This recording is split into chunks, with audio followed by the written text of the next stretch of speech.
Assalamualaikum warahmatullahi wabarakatuh. Hai, bagaimana kabarnya hari ini? Tetap semangat kan? Baik, kali ini saya akan menjelaskan mengenai media transmisi data. Untuk tujuan pembelajaran kita pada hari ini yaitu peserta didik dapat mengidentifikasi dan menganalisis perangkat keras pada jaringan komputer. Sebelumnya, tahukah kalian bagaimana manusia sekarang bisa berkomunikasi jarak jauh? Jarak jauh. Oke, saya terangkan mengenai media transmisi data supaya kalian tahu bagaimana manusia pada zaman sekarang bisa berkomunikasi jarak jauh. Saya di Indonesia, kakak saya di Korea, bisa video call. Nah, bagaimana caranya? Nah, itu ada media transmisi datanya. Oke, saya terangkan lebih dahulu. Media transmisi adalah media yang mentransmisikan gelombang elektromagnetik dengan menggunakan konduktor fisik. Media transmisi juga menyalurkan jalur transmisi sinyal meliputi twister kabel, coaxial cable, dan fiber optic cable. Ada juga beberapa faktor yang mempengaruhi kualitas media transmisi. Di antaranya, yang pertama adalah bandwidth, yang kedua adalah noise, yang ketiga adalah radiasi, dan yang keempat adalah attenuation, redaman, kecepatan transmisi data, gangguan radiasi, kemudian redaman. Media transmisi dibedakan menjadi dua, yaitu guided media merupakan, di sini yang pertama adalah guided media. Guided media merupakan media yang dapat menghantarkan data melalui konduktor fisik seperti tembaga dan serat kaca. Yang kedua, unguided media adalah jenis media tidak terpandu yang tidak memiliki bentuk secara fisik sehingga dapat dalam pemancarannya membutuhkan gelombang elektromagnetik untuk mentransfer data. Yang pertama adalah media transmisi kabel. Oke, saya jelaskan. Ada beberapa macam kabel yang dapat digunakan sebagai media transmisi jaringan, yaitu yang pertama adalah kabel twisted pair.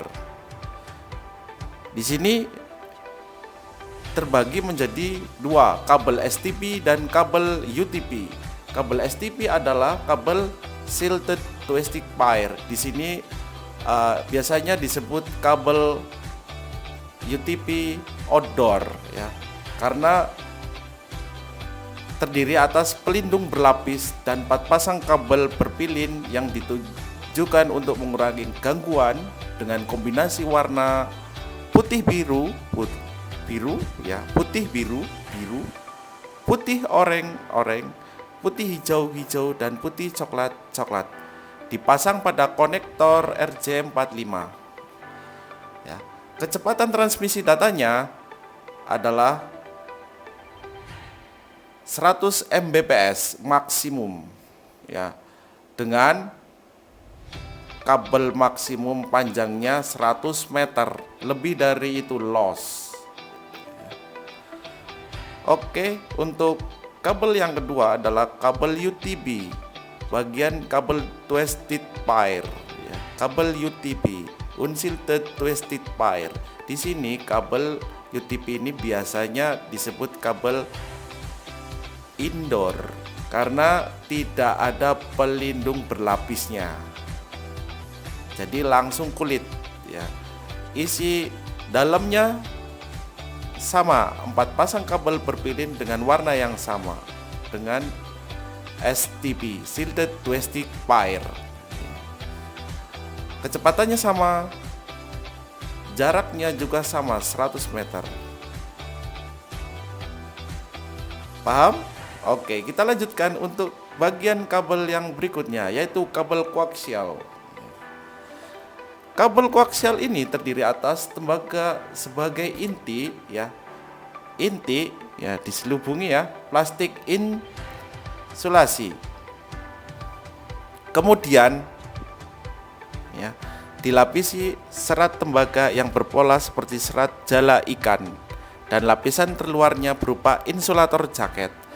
Kalau di sini seperti kabel antena TV ya gitu. Kabel koaksial biasanya digunakan untuk broadband, kabel jalur khusus ya. Karena kecepatannya 10 hingga 100 Mbps dengan panjang maksimum 500 meter. Kabel berikutnya yaitu kabel fiber optik ya. Fiber optik di sini jenis kabel ini berbeda dengan kabel yang lain. Di dalamnya ada serat kaca. Serat kaca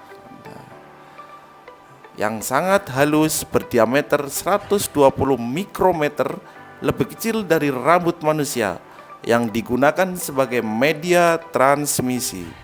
Kabel ini bisa mentransmisikan sinyal cahaya dari lokasi satu ke lokasi lainnya dengan kecepatan yang optimal. Transmisi ini bisa dilakukan dengan kecepatan tinggi karena sistem kerjanya menggunakan pembiasan cahaya. Sedangkan cahaya yang digunakan untuk proses transmisi adalah LED atau laser. Karena memiliki kecepatan yang tinggi, fiber optik banyak digunakan sebagai saluran komunikasi sehingga pengguna bisa menjangkau orang lain dengan kecepatan yang optimal pula. Kabel fiber optik atau serat optik mempunyai kelebihan dibandingkan dengan kabel yang lainnya dalam hal transfer data yang lebih cepat melampaui 100 Mbps dengan panjang maksimum lebih dari 2000 meter. Kita lanjutkan yang kedua ya. Media transmisi nirkabel ya, atau unguided media ya. Media ini menggunakan sistem gelombang elektromagnetik dalam mentransmisikan informasi dari pengirim ke penerima. Unguided media sendiri lebih dikenal dengan sebutan wireless ya, wireless yang berarti tanpa kabel. Berikut beberapa media yang digunakan unguided media, yaitu yang pertama adalah frekuensi radio. Pada umumnya radio menggunakan antena untuk menyebarkan gelombang elektromagnetiknya, misal TV, radio, dan lainnya. Yang kedua, gelombang mikro. Media transmisi ini menggunakan gelombang elektromagnetik paling tinggi hingga 3 GHz hingga 30 GHz. Nah, di sini wireless wifi-nya. Yang ketiga adalah infrared. Media ini menggunakan radiasi elektromagnetik dari panjang gelombang yang lebih panjang dari cahaya tampak, tapi lebih pendek dari radiasi gelombang radio. Infrared biasanya paling panjang 10 meter. Yang keempat, satelit. Satelit ya, merupakan media transmisi yang mengorbit, akan beroperasi pada sejumlah band frekuensi yang disebut dengan channel transponder. Gimana? Kalian semua udah paham? Ya, Inilah media transmisi teknologi di zaman sekarang yang harus kita kenal dan harus kita pelajari. Dari kecepatan paling rendah hingga paling tinggi, bagaimana cara berkomunikasi antara manusia dengan manusia lainnya, dengan jarak jauh, menggunakan media apa. Nah, gitu ya guys ya. Oke. Untuk kesimpulan pada hari ini adalah media transmisi dibedakan menjadi dua. Yang pertama adalah guided media dan unguided media. Berikutnya adalah guided media terdiri dari kabel twisted pair, kabel koaksial, dan kabel fiber optik. Yang ketiga adalah unguided media, terdiri dari frekuensi radio, gelombang mikro kecil, wireless, inframerah, dan satelit.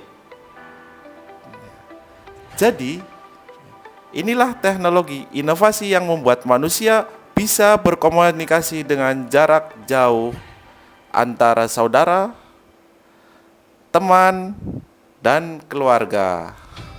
Oke, terima kasih atas perhatiannya. Kita jumpa lagi di pertemuan berikutnya.